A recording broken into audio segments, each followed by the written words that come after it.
Kemudian bagaimana mekanisme kinerja visual pada bangunan bentang lebar. Kita lihat apa itu kinerja visual. Yang pertama, kinerja visual terkait dengan apa yang dilihat, ya, dan bagaimana suatu objek tersebut dapat dilihat dengan nyaman oleh penghuni bangunan. Dengan demikian, kinerja visual sangat terkait erat dengan kenyamanan visual. Nah, kita lihat bahwa kinerja visual itu ada objek yang dilihat, yang mana objek yang dilihat ini dapat dilihat dengan baik, ya, dengan nyaman oleh penghuni atau pengamat, ya. Nah, ada komponennya adalah pandangan. Jadi kalau di dalam bangunan ini ada komponen pandangan ruang dalam dan pandangan ruang luar. Kemudian ada komponen pencahayaan alami, karena kalau pandangan ruang dalam dan pandangan ke ruang luar itu adalah objek yang dilihat, gitu ya. Kemudian bagaimana melihatnya?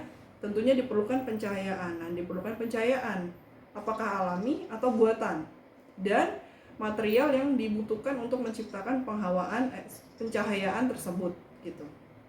Dan material itu sendiri, apalagi bangunan ini kan juga nantinya akan dilihat dari luar juga, gitu ya. Nah, itu kan salah satu aspek, tidak hanya ketika kita berada di dalam melihat objek yang di dalam, dari dalam baik ke dalam ataupun keluar, tetapi juga ketika kita di luar, atau kita misalnya baru mau pertama kali datang ke bangunan tersebut, kita kan harus bisa melihat dari luar apakah bangunan yang ini yang dimaksud misalnya bentuknya bulat seperti bola gitu, atau tinggi tapi di atasnya ada towernya bentuknya runcing misalnya. Nah, itu kan harus dapat dilihat dari luar gitu, dan itu adalah objek yang dilihat juga.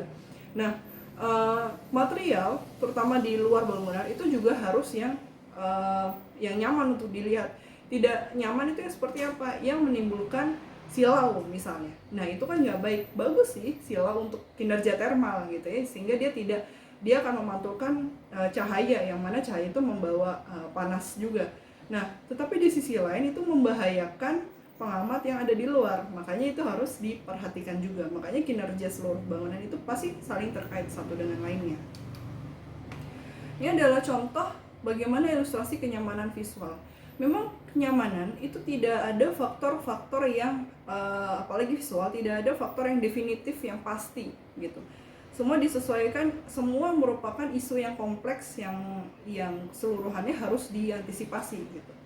Misalnya kita perlu mendapatkan akses untuk view dalam keluar, ya, karena tadi dari aspek fisiologis kan diperlukan kedekatan dengan tanaman, misalnya kebugaran dengan tanaman itu kan membuat kita lebih segar gitu. Nah, kemudian mendapatkan pencahayaan yang cukup, pencahayaan luar yang cukup. Kemudian ada distribusi pencahayaan yang seragam misalnya. Nah, hal-hal semacam ini yang perlu dipikirkan gitu. Memang tidak definitif, tapi semakin komprehensif tentunya semakin baik. Nah, apa saja kriteria keberhasilan kinerja visual? Yang pertama adalah bebas silau, ya.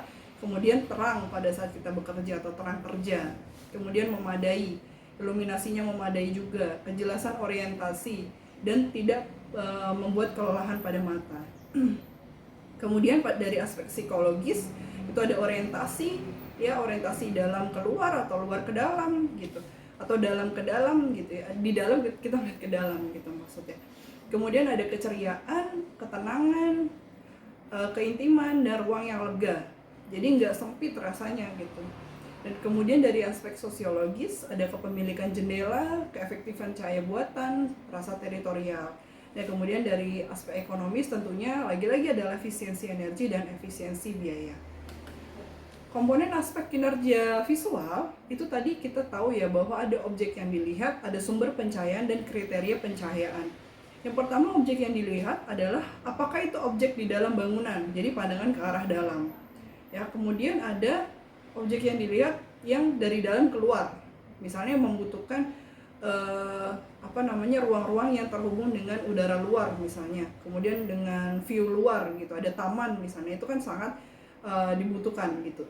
Kemudian pencahayaan, dari aspek sumber pencahayaan itu ada pencahayaan alami dan pencahayaan buatan, di mana kita meletakkan pencahayaan alami dan di mana kita meletakkan pencahayaan buatan, atau kapan harus diperlukan alami dan kapan diperlukan buatan.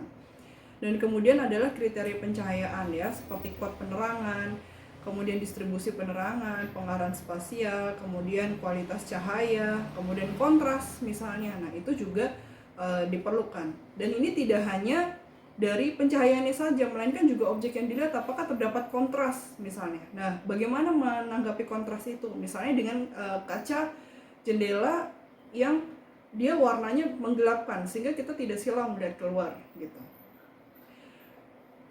Bagaimana menciptakan keberhasilan kinerja visual pada bangunan bentang lebar? Masih sama. Yang pertama adalah relatif, kalau yang ini sama seperti yang awal ya, yaitu diperlukan standar kenyamanan atau limits of acceptability dari masing-masing komponen ini, dan kemudian konsep apa yang akan diterapkan dalam perancangan. Tentunya standar yang bisa digunakan ada standar arsitektur, kalau di Indonesia ada SNI, ada UU, ada ISO, ada rating tools misalnya, yang mana rating tools dari satu negara dengan negara yang lain itu berbeda karena konteksnya juga berbeda, nanti akan disinggung di topik yang subtopik yang selanjutnya. Jadi standar itu, apalagi pencahayaan, itu banyak sekali, dan biasanya juga setiap produk atau merek itu juga punya baseline sendiri atau standar sendiri, dan yang itu harus kita sesuaikan dengan standar yang akan kita achieve atau kita peroleh. Nah, ini adalah contoh perencanaan optimalisasi kinerja bangunan. Lagi-lagi simulasi dengan digital itu sangat membantu kita untuk mengetahui lebih awal di mana letak kesalahan dan bagaimana harus memperbaikinya. Ini adalah contoh untuk mengetahui kuat penerangan di suatu bangunan. Ini adalah bangunan bentang lebar ya tentunya, bangunan gereja di Italia, bangunan San Lorenzo. Kita bisa lihat kuat penerangannya semacam ini, dan seorang peneliti bersama rekan-rekannya membuat analisis bagaimana pencahayaan di sana dan apa yang kurang dan apa yang bisa diperbaiki.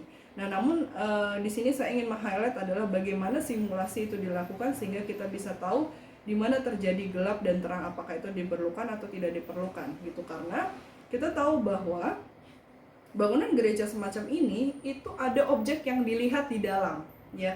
Dia bukan objek yang kita untuk mengamati keluar, bukan, tapi untuk melihat ke dalam. Dan setiap komponen bangunan kita tahu di struktur bangunan ini sendiri itu sudah melekat estetikanya gitu. Nah, itulah yang perlu dilihat ya oleh pengunjung. Nah, kita lihat distribusi pencahayaannya semacam ini, dan kemudian kita bisa lihat terangnya di mana dan gelapnya di mana, seperti ini ya. Yang bagian yang orange dan hitam itu tentunya yang gelap. Nah, mungkin diperlukan penerangan tertentu misalnya pada malam hari. Nah, ini juga terkait dengan atraksi seperti apa yang ingin kita ciptakan pada bangunan itu. Jadi sekali lagi, semua ranah kinerja bangunan itu tidak berdiri sendiri, melainkan terhubung satu dengan lainnya.